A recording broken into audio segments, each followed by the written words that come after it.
Hi everyone, it's Ms. Cary, and I'm going to talk to you about how to get ready to go to your concert and write your concert review paper, which counts for your exam. So you want to use as much music vocabulary from the text as you can, and refer to the music elements for your music analysis of your concert. But let's go over the two files on Moodle that are designed to give you more guidance about how to go about the concert. So let's go to Moodle. You want to go to Moodle? Okay, let's go. So here we are at the course page. Let's scroll down and look at these two files here, just under the picture there. Writing concert reviews and 6 steps in writing your concert review. So, writing concert reviews, let's open it up.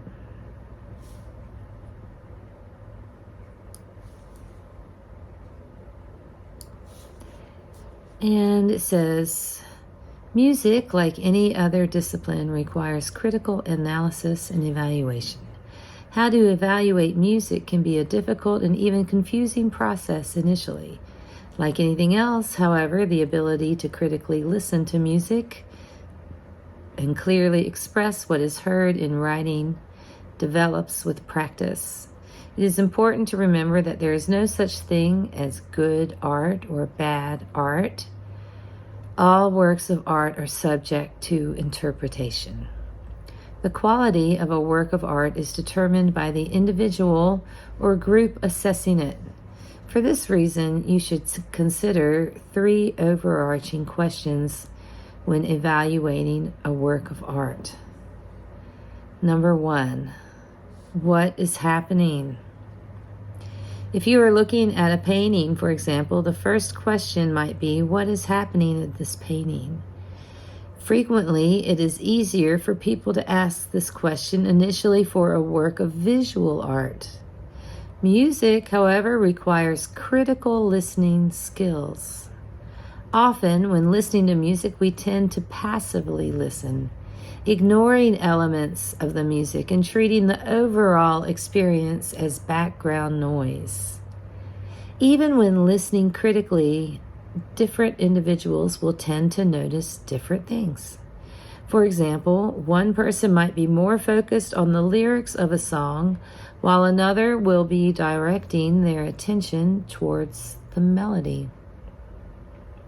Number 2, how does it make me feel? When you go to a movie, there are moments where you experience different emotions. This contributes to your larger overall impression of the film. For an exercise, think about a movie you saw recently. Now, if you can try to describe in one word how the film made you feel. This can often be a more difficult task than one would expect. When evaluating music, ask the same question. Multiple factors may also play into how you feel while listening, such as your mood, before, during, and after you listen, the environment in which you are listening to the music, are you alone, in a crowd, etc.? Your focus on the music, is it something in the background while you are driving, or are you directing your attention to it completely? And your knowledge of the music. Whether or not you have previously heard the piece, you already have opinions before you listen. Number 3, why does the music make me feel how it makes me feel? Again, external factors, as I mentioned at the end of question 2, may play a role. However, it is important to also recognize that music, as an artistic medium and therefore a medium for expression, has the transformative capability to change your mood, demeanor, thoughts, and even beliefs. Music set to text, for example, often carries a message which consciously or unconsciously influences the listener. Instrumental music can be more difficult to evaluate without musical terminology, which is why understanding a few basic musical terms will aid you in your critical listening. However, it is still possible to identify structural elements of music with a limited vocabulary. For example, let's say two individuals, a concert pianist and a person with no musical training, are listening to a live piano recital. The pianist may say something to the effect of, "The keyboardist's rendition of the Bach prelude possessed little musical direction. The individual subject of the fugue lost when the developmental material in the left hand entered." The person with no musical training likely does not know what a fugue is, what developmental material is, or even the fact that they are listening to Bach. However, their musical opinion is equally valid to that of the trained musician. They can still express in clearly articulated thoughts their impressions of the performance with a limited vocabulary. For example, the first selection the pianist played was a very busy work with several different things happening at once. It was difficult at times for me to hear a distinct melody, and as more notes were added by the performer, I had trouble following what was happening musically. Finally, keep in mind the three lenses of observation in order of significance. The musical lens, what is happening musically. The cultural lens, what are cultural components tied to the musical performance, like dance, dramatic elements, attire, setting, extra musical context. Or the social lens, the reactions of all parties involved to one another, musician to audience, musician to musician, etc. So that is a helpful way to frame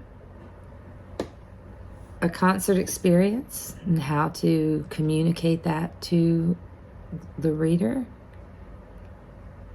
Let's close this up and go back to the course and look at 6 steps in writing your concert review.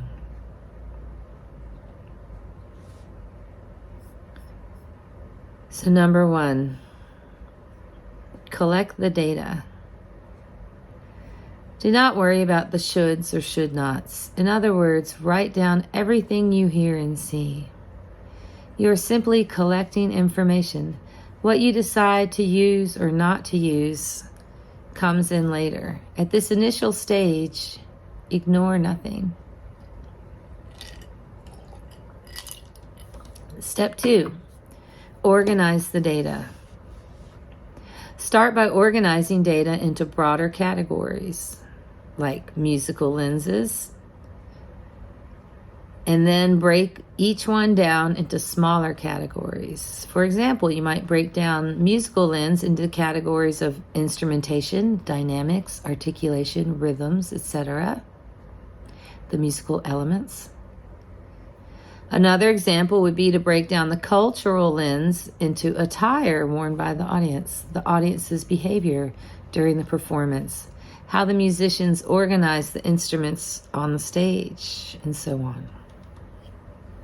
Step 3, recognize the objective versus the subjective. After you have organized the data into 3 broader categories and their respective subcategories, ask yourself the following. In the notes I took on the performance, what observations were facts and which ones were my opinion? Sometimes this is easy. For example, saying there were 3 musicians and none of them played instruments. That's a fact. We can prove that. However, it is worth noting that the distinction between fact and opinion is sometimes more difficult. For example, the guitarist's performance was more heartfelt than the singer's earlier in the show. Is heartfelt a value determined on an individual basis, a cultural basis? Why might you have this viewpoint? Does some element of your cultural background inform your statement? Is heartfelt something that can be objectively measured? Subjective statements are important as they can constitute an important part of the human experience. Individual awareness of the world and our experiences in the world. However, a subjective statement holds more weight if it can be supported with objective information. Step 4, organize the themes. Organizing the data is one thing, but organizing the themes can be a little trickier. What are some elements of the performance which especially stood out for you? Consider that each person has a unique individual experience when attending a concert. Person A may hear a song and have a completely different emotional reaction than person B's reaction to the same song. Similarly, person A may notice more about the rhythmic variety in a piece of music, while person B may notice more about the melody, and person C may notice more about the varieties of articulations used. In your notes, you may be surprised to find that you gravitate more towards certain elements of the performance. For example, the interaction between the musicians on the stage might catch your interest more than the interaction between the musicians and the audience. Step 5, start getting specific. Once you have organized the data, determined objective versus subjective observations, and organized your notes into broader themes, it is time to begin determining how to communicate all of this information in the most concise and clear manner possible. If there is a musical term to describe something, see if you can find what it is. For example, you may write in your notes that the melody the violinist played on the second song was really hazy. Is hazy really the best word to describe what you were trying to say? Perhaps you're referring to the articulation of the notes, which bleed one into the next. Slurred is a good musical term to describe this. To use another example, the speed of the song felt really lazy. A more concise and clear way of establishing this information would be to say the song had a slow tempo. And finally, share your draft with different people. I am always happy to review as many revisions of a draft as you need, but remember that my opinion is but one. Things that may not jump out to you or me when reviewing the draft may become immediately apparent to one of your friends, a family member, etc. Share your draft with different people to receive the greatest feedback. All right, I want to look at one more document. Let's close this up and go down to the final week of the class. The final written assignment. Open it up. Here is the assignment. 25% of your grade.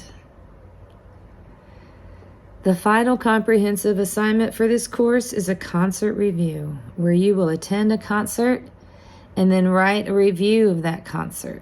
More details will be provided about the process for this in the 2 files listed on Moodle. Writing concert reviews and 6 steps in writing your concert review, which we just went over. The paper should be a minimum of 3 pages and a maximum of 5 pages. So that's it. I hope that is enough information for you to complete your assignment.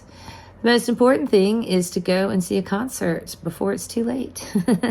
While you have time to think about it and